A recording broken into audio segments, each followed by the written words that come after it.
All right. So today we're gonna start in with the Bulmer Thomas readings, chapters one, chapters two. This is Victor Bulmer Thomas, Bulmer Thomas, Thomas. The political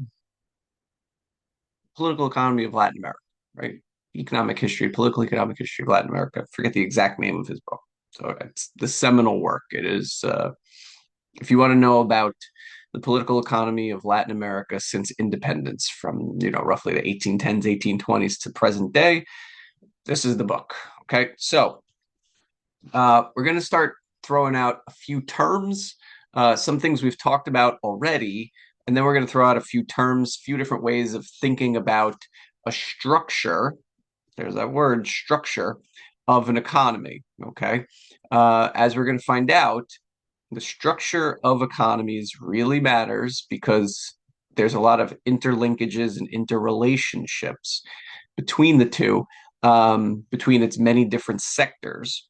And what we're really going to try to see here is the unique, contextualized, historical, specific problems that face Latin American economic structures, mainly resulting from its colonization and specifically the modalities, the way that it was colonized. Okay. Um,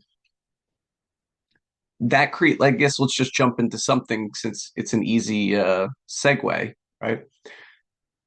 Latin America clearly colonized. Then we have the independence movement. Latin America gains its independence. Well, the way that it was colonized and the way that its land borders, its land usage, its systems of ownership, who was allowed to own land, who wasn't allowed to own land, uh, the social economic caste system, right? Mestizos, mulattoes, peninsulares, all of those things create a culture, a political, economic, and social structure of an economy and of a political system. And the political system and the economic system, obviously, you're always interacting with one another, right? It's an ongoing process. That's why it's political economy. Okay. Once you have that in place, what always happens, and this is true, this thing is true in no matter what economy you're talking about, you have path dependence. Path dependence is nothing more than once you start down one road, the different options, the different ideas, the different things that are realistically possible are governed by what has happened in the past. Okay. Now, if some of you have taken a class with me before, you've probably heard this concept, right? I mean, what would I love to be? I guess I'd love to be a firefighter or a park ranger or a bassist in a rock band, right? But I chose the road of an economics professor.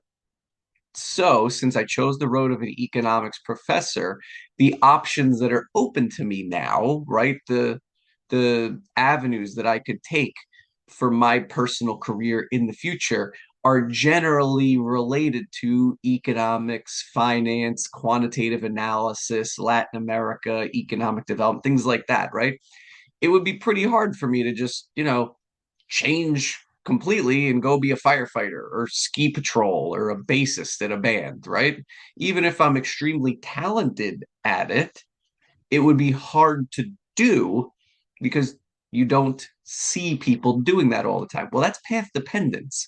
Now, if you take that idea and you scale it up and you multiply it, to, I don't know, a macro economy right after colonialization and an independence movement, you start to understand, you start to see that, hey, just because, Latin America uh, was decolonized and had a series of countries that gained their independence, it didn't mean they could just suddenly stop and say, oh, well, we were, largely agricultural producers of tobacco. We should set up a Samsung factory instead. That's not going to happen, right? You have path dependence. Okay. So That's an important concept to remember moving forward as we start to talk about Bulmer Thomas, the political economy of Latin America. And remember, the whole reason why uh, path dependence exists is really because of historical time, right? There's a past, a present, and then a future. And the future is unknown. And since the future is unknown, you have to base the present off of what you've done in the past. And usually, human beings, which are habit forming creatures, since we like habits, we tend to just follow whatever has been done in the past and follow what we know. That's why we like rules of thumb and habits. That's what behavioral habits really are. Okay. Okay. So let's talk about chapter one. Some of this we've already touched on, so we could be a little brief, right? Um, let's see how I'm doing on time here. Okay. So Latin America. The Latin American urbanization process is pretty unique in that the proportion of the urban population that lives in the main urban area is way above the world average. Okay. So, what is that saying? That's saying that if we take the total population of a country, right? Let's say Peru. Peru is a great example, but this is true throughout Latin America. If you take Peru, the percent of Peruvians who live in urban areas, who live in cities, okay, in urban populations, that percent of the Peruvian population that lives in Peru's cities is way above the world average. So if you take, I'm just making up the numbers now, but let's say that there's 50 million people who live in Peru, which is not, it's less. But let's say there's 50 million people who live in Peru, and let's say there's 30 million people who live in Lima, which is not that far off. That would mean that roughly 60% of the total population of the entire country is in just one city. And we talked about this because throughout Latin America, most of the time, the political, cultural, financial, and, social capitals are all in one place. Okay. Well, if you go to say, well, take the United States, right? The percent of the American population that lives in cities is not 60% of the country. Okay. If you went to the United Kingdom, it's not going to be 60% of the country. And it most certainly is not going to be in one city. Okay. But throughout Latin America, you find that the percent of the urban population that lives in its main urban areas or its main urban area or main urban areas is far above the world average. Okay. As we mentioned, the capital city is usually the leading financial, commercial, cultural, administrative center. It's the social place to be, right? All those things. Okay. Now, Latin America is also a region of vast inequality. Okay. I mentioned, I believe that uh, two of the richest individuals uh, in Latin America, specifically in Mexico, if you put their wealth together, they have more wealth than 90% of the rest of the region, which is a staggering thought that two people combined have more than 90% of the, just two people in Mexico have more than 90% of the rest of the region, not more than the rest of Mexico, more than the rest of Mexico, Central America, and South America. Okay. It's a region of, and that's true even within countries, right? Take Bolivia. In Bolivia, you have staggering levels of inequality between the haves and the have nots. In Argentina, in Brazil, okay, in Ecuador, you have large levels of inequality, right? The largest on earth, okay? Well, where did this come from? It comes through path dependence, right? Inequality resulted from the colonial unequal distribution of land. Okay. You might remember when we were talking about colonialization, how land was divided up. Okay. Well, if colonization was a process where land was divided highly unequally by the crown based upon how much Spanish blood, Spanish or Portuguese blood you had in your veins, well, then when the decolonization happens, guess what? those who own the land are going to try to create rules that keep the land. So you have enormous inequality throughout Latin America. And let's be very careful what we say here. In Latin America, there's enormous levels of wealth inequality.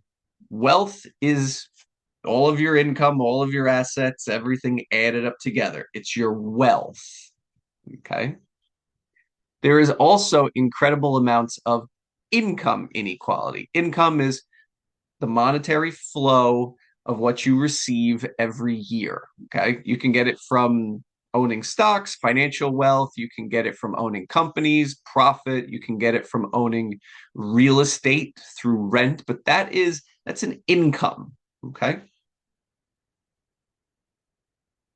A lot of Latin America's wealth inequality stems from its land inequality. And that land inequality results from colonization. So if you follow path dependence, you see that we have Latin American unequal distribution of land. And then even when the decolonization process occurs, we end up having unequal ownership of land. And then that unequal ownership of land continues and creates unequal wealth distributions throughout Latin America. And when there's an unequal wealth distribution, two things happen. The first thing that happens is when one group has a lot of wealth and the other doesn't have a lot of wealth, those who have wealth are able to use that wealth, that accumulated riches, in order to generate income flows, in order to invest in certain things, certain business ventures that will get them additional income, which will then increase their wealth again, which will then allow them to get new lands or new assets or new securities or something like that again. So this initial unequal distribution of land creates an unequal distribution of wealth, which creates an unequal distribution of income, which then reinforces itself, right? The unequal distribution of income creates, again, a more unequal distribution of wealth, which creates an unequal distribution of land, which creates an unequal distribution of wealth again, which generates more income for the haves. If you're a have not, the process works in the opposite direction. If you don't have any land or any assets, you don't have the ability to generate wealth. And if you don't have the ability to generate wealth, you don't have the ability to generate a whole lot of income or even monetary income.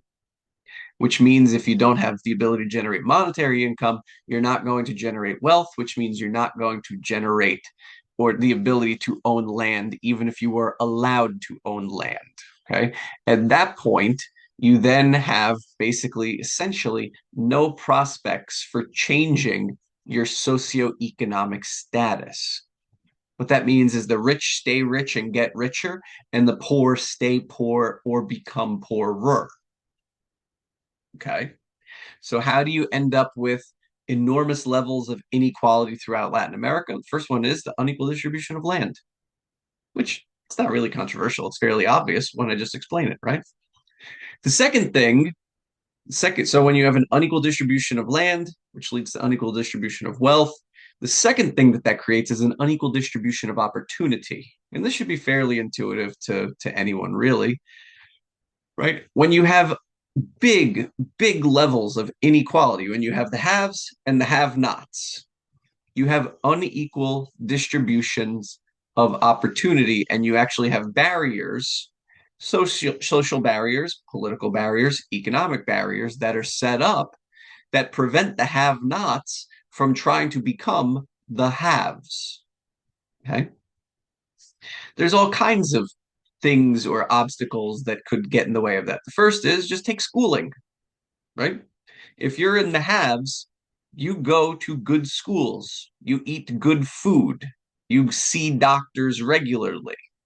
If you're in the have nots, you generally if you're lucky enough, you're not going to go to school. If you're lucky enough to go to school, you're probably not going to go to a particularly good school. Your nutrition is not going to be particularly great or looked after. As a child, you might even have to skip a lot of meals, and you're not regularly going to see doctors. What work you're engaged in will also probably likely be dangerous and seasonal, which means, and likely informal as well. Informal meaning just that there's no real contracts or laws governing it. Okay? So, what that means is that you have the haves who are looked after, kind of their social status is reinforced, and then that ability to reinforce that opportunity of social status helps them generate more income, which generates more wealth, which generates more land distribution, etc. While the have nots have that opportunity work in the opposite direction. Okay. So, just to summarize that little section, it's the unequal distribution of land resulting from colonialism that actually creates unequal distributions of wealth, which creates unequal distributions of income and opportunity. Okay. That's a big thing. So that's one legacy of the colonial era. So even though Latin America has its independence, one of the legacies of Latin America's colonization era is huge, huge levels of inequality, way more than other countries or regions. The second real legacy of the Latin American colonization era is something that's known as the commodity lottery. Okay, now what do I mean by the commodity lottery? It kind of is self explanatory. It is really what it sounds like. But remember, Latin America was set up specifically and explicitly by Spain and Portugal in order to generate commodities, to generate inputs that could then be sold cheaply in the Iberian Peninsula or elsewhere, but really the Iberian Peninsula, who then sell it on again. The whole point of setting up Latin America was specifically to generate wealth for Spain and Portugal, which means that there was absolutely no thought given to what would make these lands rich if they became independent, or what would make successful economies. The only thought that was given, I mean, this is a broad brush, but the overriding dominant thought that was given towards Latin America by Spain and Portugal was, if we stick this production there, how much wealth do we think it could generate for Portugal? But if we stick the same production over there, will it generate more, less, or the same wealth for Portugal? That was it. There was no thought about, well, maybe we should connect this area to this area in case, they should have a self-sustaining economy and something like that. No, the idea was which area would generate more value for a different country, for a different region, right? For the colonizer. Okay? That means that when you have become an independent country, when you have gained your independence, when Brazil actually becomes Brazil, a sovereign political unit, that means that its opportunities for growth, that its current production, that the capabilities of its workforce, that the composition, it doesn't export a lot, or does it import a lot, or does it produce a lot of things here for itself? It means that all of those variables were not remotely set up for Brazil, but instead they were actually set up for Portugal. Okay. And yes, I know there were other countries involved in Brazil's, I'm just for Portugal. Okay.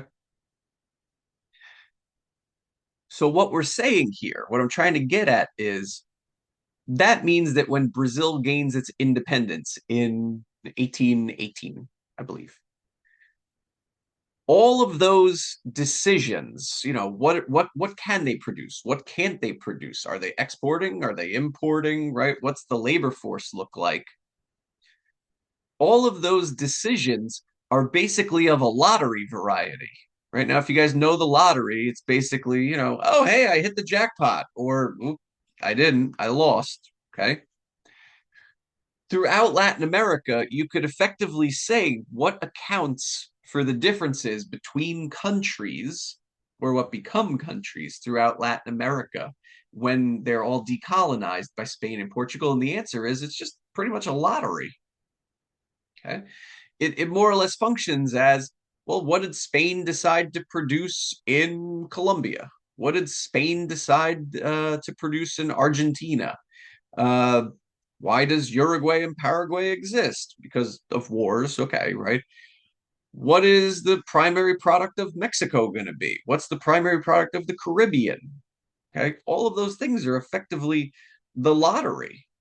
Okay, when we say the commodity lottery, what I'm trying to really get at is that Latin America integrated into the world economy through primary product exports. Okay, Latin America overwhelmingly throughout its history has been a primary product exporter. What do I mean by primary products? Simple stuff, okay? They're not manufactured and they're not high tech, high skilled services. We're talking about stuff that either comes out of the ground naturally, or you plant a seed and then a little later it comes out of the ground, or it's something that eats something on the ground and then you sell that thing. Okay. In other words, we're talking about cattle, pork, chicken, copper, nickel. Oil is a little bit of a special case. Remember, there was no automobile. Okay. There wasn't a combustion engine back then. Uh, Lemons, grapefruit, oranges, tobacco, sugar, coffee. Okay. Gold, silver. Okay. All those things are primary products. They don't require any manufacturing. Here is, and I've said this in a few other classes that you've probably had me with, but it's important to say it again. Primary products, generally speaking, do not have a lot of value added. There's not a lot of value from specializing in primary products. Why? Well, it doesn't require skilled labor, right? The labor may be somewhat skilled, but it's so anybody could kind of get the hang of it after a while. The production processes are fairly simple. You either grab something out of the ground, you either put something in the ground, wait a while, come back, and then take it out of the ground. Bananas. The first one would be, copper. Okay. Or you bring an animal to an area, let it eat the stuff on the ground, and then you sell the animal. Okay. Primary production. There's not a lot of whole high value added there as compared to when you have to take specialized knowledge and training and assemble something that you can then sell for much more money. Easy case in point. Here, I could use this mouse. Okay. I know they didn't have computers back in 1820, but just think about this. What's actually in this? Not all that much. It's a bunch of cheap plastic. Okay. There's maybe, I don't know, 40 cents worth of plastic in this thing. There is a little laser detector. Okay. And there's a little Bluetooth signal that goes to the thing in your computer. Okay. Right. That cost a lot of money to invent it. But in order to make this whole thing, less than $1. Right? Less than $1 to make the whole thing and get it to my house or the store where I bought it. How much did I buy it for? No idea. $10, $20, $15, whatever it was, right? But think about that. If your cost is $1 and you can sell it for $10, you're making, well, 900% profit, right? And somewhere in that ballpark, right? That's a great return. But if you're doing, bananas, right? You have to shell out the money for the trees. You have to shell out the money for the land. And then when you get the bananas, how much do you sell them for? Whatever the market price is, whatever bananas are going for these days, right? That's what it would be. It's however much people are willing to buy them for, which is supply and demand. Okay. That simple fact that manufacturing offers you a much higher return than agricultural or primary product goods, than primary products. That means that Latin America is integrating into the world economy, one, based upon a commodity lottery. They might get lucky. Something that they have might actually be really valued throughout the world, like Brazil and coffee. But then again, even that production, even though people want coffee, right? People get so cranky if they don't have it. But even then, the problem they suffer from is they can't just say, hey, it's going to be $300 per cup of coffee. Take it or leave it. Right? No, it's coffee beans. You put them in the ground, they grow, you pull them off the coffee tree, and then you sell them. And whatever the market price is, that's the market price. And that's what you get. So Latin America suffers from this dual sort of issue, if you will, where commodity lottery, some countries got lucky, some countries don't, but all of them are still primary products. Latin America begins to integrate into the world economy, how they actually start integrating and have their own sovereign economics is through primary products. And specifically, those primary products become exports. Now, you may remember that we talked about slavery turning into sharecropping in the American South, right? The US South. So following the Civil War, right? Once slavery ends, basically slavery de facto continues with sharecropping in the southern states of the United States because of, well, path dependency, okay? Something sort of similar happens in Latin America, not with regard to slavery, right? But Latin American countries during the colonial era were set up in order to export primary products to European markets, specifically Spain, Portugal. Okay. Well, once they gain their independence and form their own sovereign national boundaries, they're integrating into the world economy. What are their economies looking like? What are their labor forces ready for? What are they shape to do? Well, they're in shape to produce primary products for European countries. And path dependence kind of says to them, hey, this is like the best option we have. We should probably keep going with this because the past determines the possibilities of the present based upon your expectations of the future. So if you say, hey, the future is uncertain, we don't know what we should get into, you start saying, well, what can we do? You say, well, we used to be really great at producing primary products. What should we do? Let's produce some primary products. Okay, who are we going to sell them to? European markets. That's who buys them anyway. So, and the United States, right? So, even though Latin America gains its independence from Europe, from Spain and Portugal, what ends up really happening is they integrate into the world economy through a commodity lottery based upon primary production and exporting those primary products. Okay.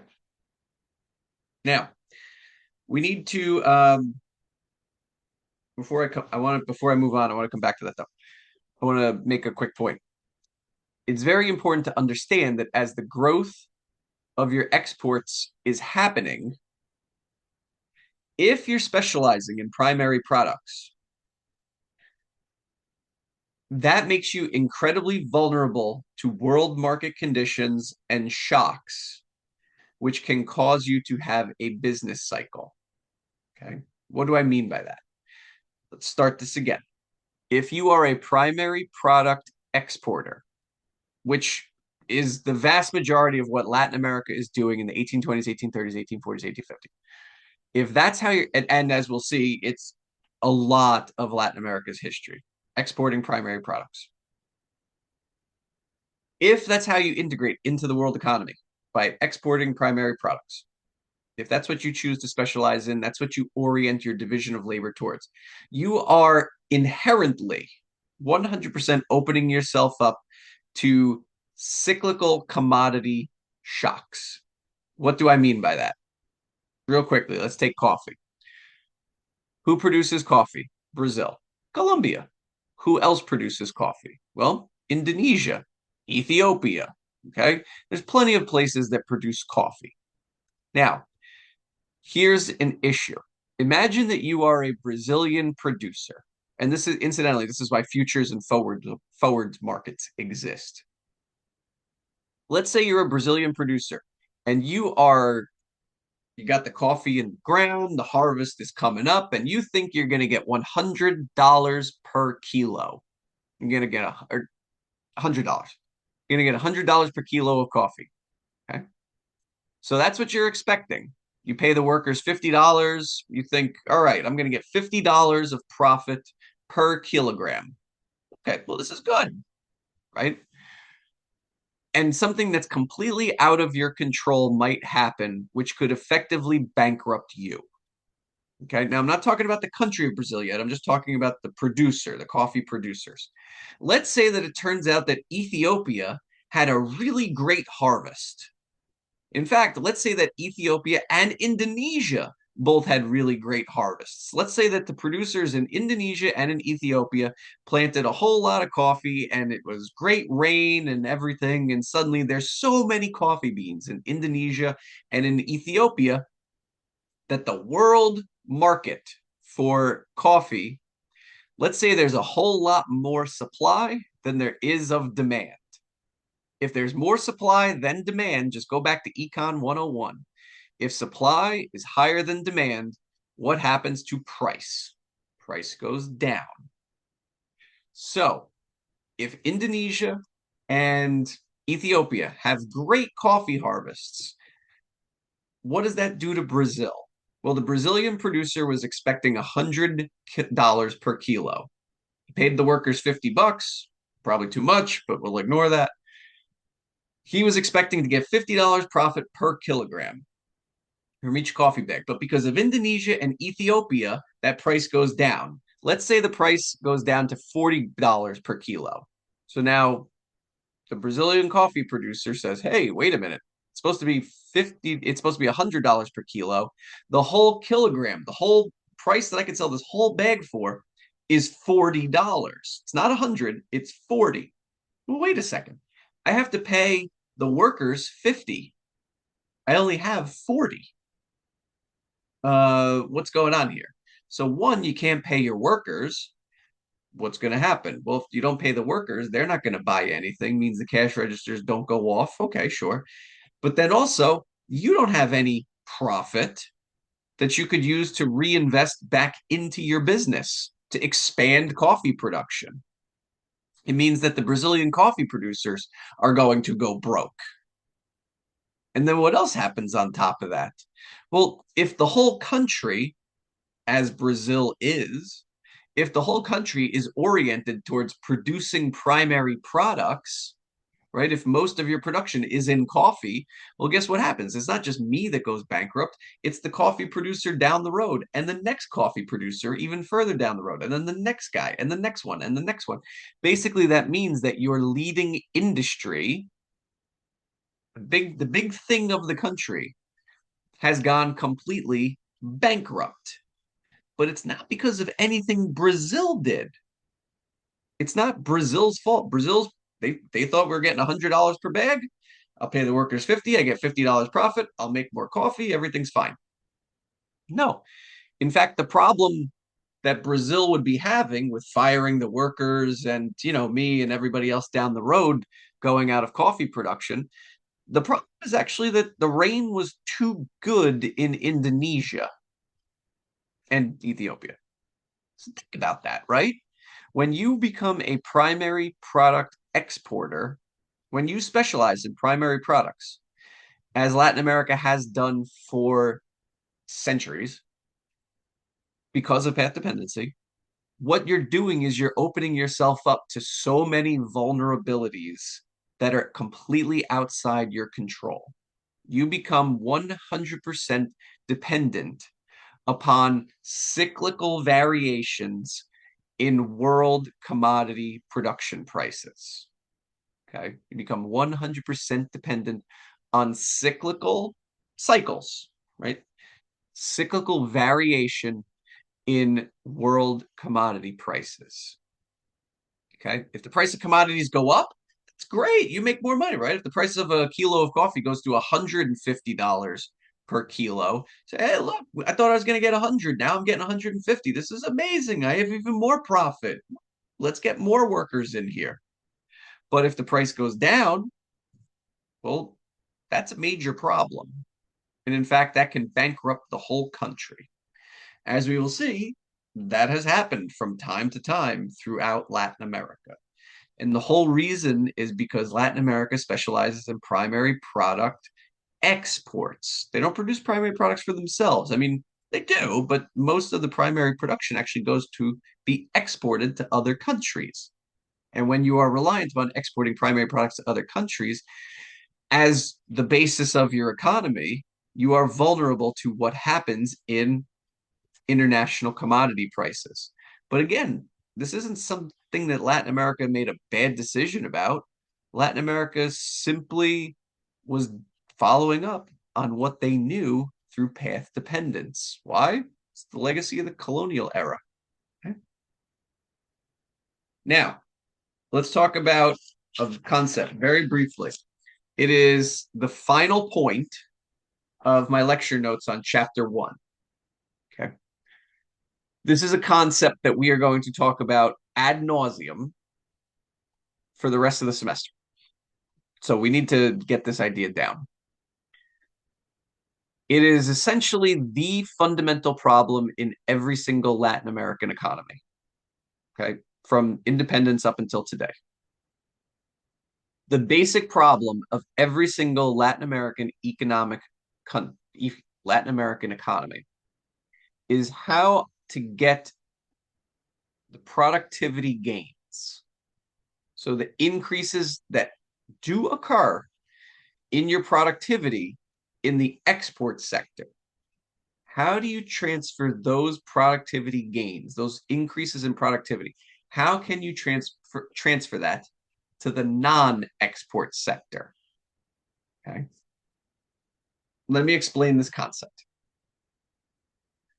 In Latin America, let's take an economy, right? You guys are used to thinking of an economy as GDP, right? Consumption, investment, government spending, net exports. Okay, that's fine, right? Let's try to take an economy. You can still think of it as consumption, investment, government, net exports, but let's think of an economy, right, as an export sector and the non-export sector, okay, or the domestic sector. Strictly not the same thing, but it's okay. Okay. The export sector would be all of the companies, the workers, the inputs like the seeds, right? All of the things that are used to produce output that will be exported, that will be sold to other countries. Okay. The non export sector is all of the stuff that's going to be made here for either consumption or investment purposes. Okay. It's all the domestic use stuff. Okay. By far, well, maybe not by far, the two biggest legacies of the colonial era were the commodity lottery, which then leads into primary product export specialization, right? So you have that Latin America, that all these Latin American countries are exporting primary products, mostly to, Europe and the United States. Why? Because that's what we've been doing. So that's one of the biggest legacies of the colonial era. The second is that the export sector and the non-export sector are basically completely shut off from one another. Okay. What do I mean by shut off from one another?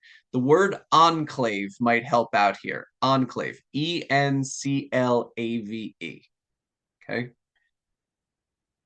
In enclave, if you go into an enclave, you go into hiding, you go into a corner, you go into an enclave. You're off, separated, segmented. You're in an area that has nothing to do with anything else that's occurring there, right? If you're an enclave, you're basically just disconnected from the rest of, say, a room, even though you may be in that room. You have stepped into the enclave. Okay. In Latin America, the export sector is effectively what's known as an enclave economy. Okay. What does that mean? It means that you have these two very, very distinct sectors throughout basically every Latin American country, definitely in the 1820s, 30s, 40s, and 50s, but I would argue they still continue on to today, okay, where you have effectively an export sector and a non-export sector, and they're totally distinct from one another. They may be right next door to to each other, right? They may be right next door physically, but economically speaking, there is absolutely no connection between the two. Okay. What do I mean by that? Okay. What are like some easy examples? Let's say that you are a banana producer, whatever, right? Okay. You produce bananas. When you actually get the bananas down off of the tree, you have to put them in something. What do you put them in? Okay.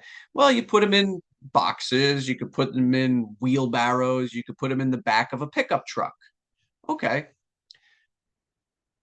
If you have no connection between if you have no connection between the export sector and the non-export sector, if you're totally distinct from one another, you could have banana fields over here, and right next door, you could have a factory set up that makes whatever, cardboard boxes.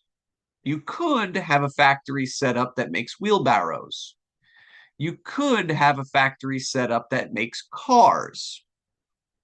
And then what happens is the banana producer buys the boxes and the wheelbarrows and the cars from the non-export sector, right? They buy it there. You just bring it next door, use that, and then ship the bananas out to another country.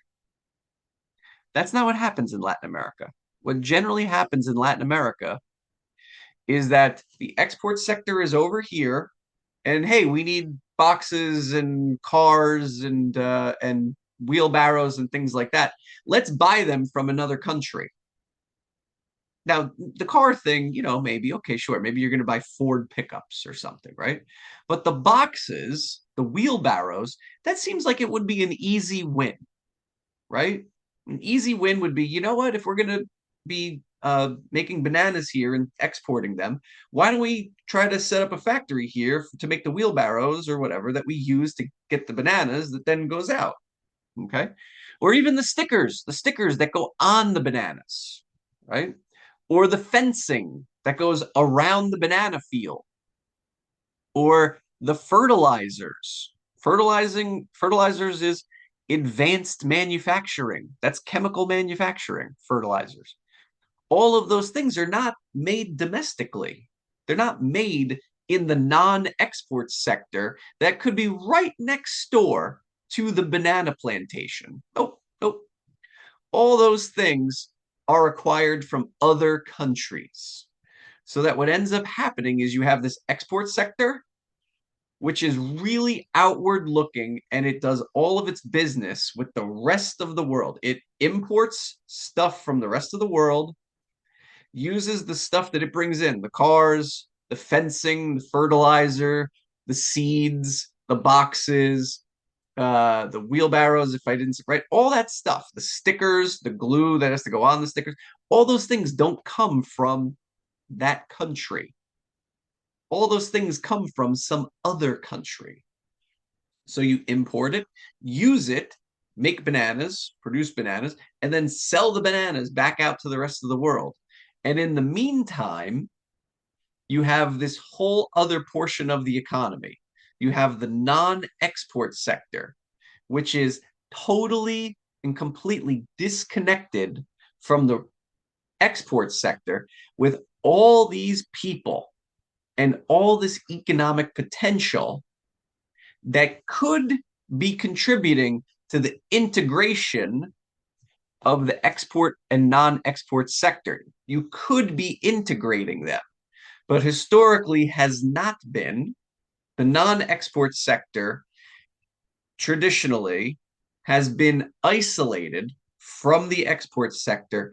And over here, not only is it isolated away from the export sector, but generally speaking, the entire population is in one city, which is the financial, economic, cultural, political, administrative, civic capital of the country, which means that everybody is in this one place, which means that when it comes to all of the jobs that are in that one place, if you have a huge supply of labor and not that much demand for the labor, the wages in the urban area go down, right? You have a ton of people in this one city, but maybe there aren't that many jobs in that city.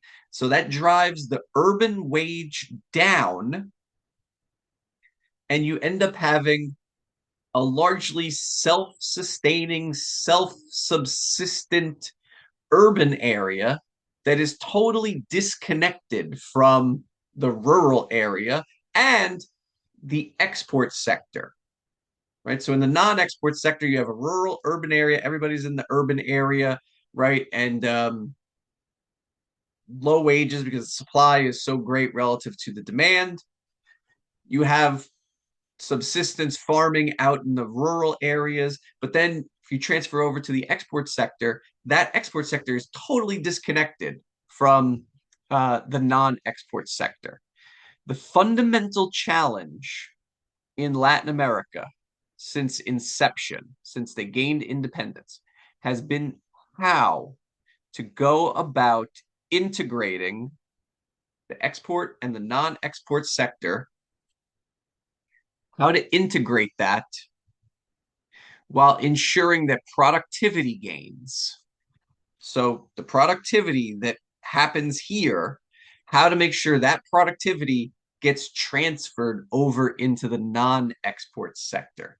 So, in other words, if they get better at making stuff in the export sector, how can we try to make sure that we get better at making stuff in the non export sector, all while integrating them?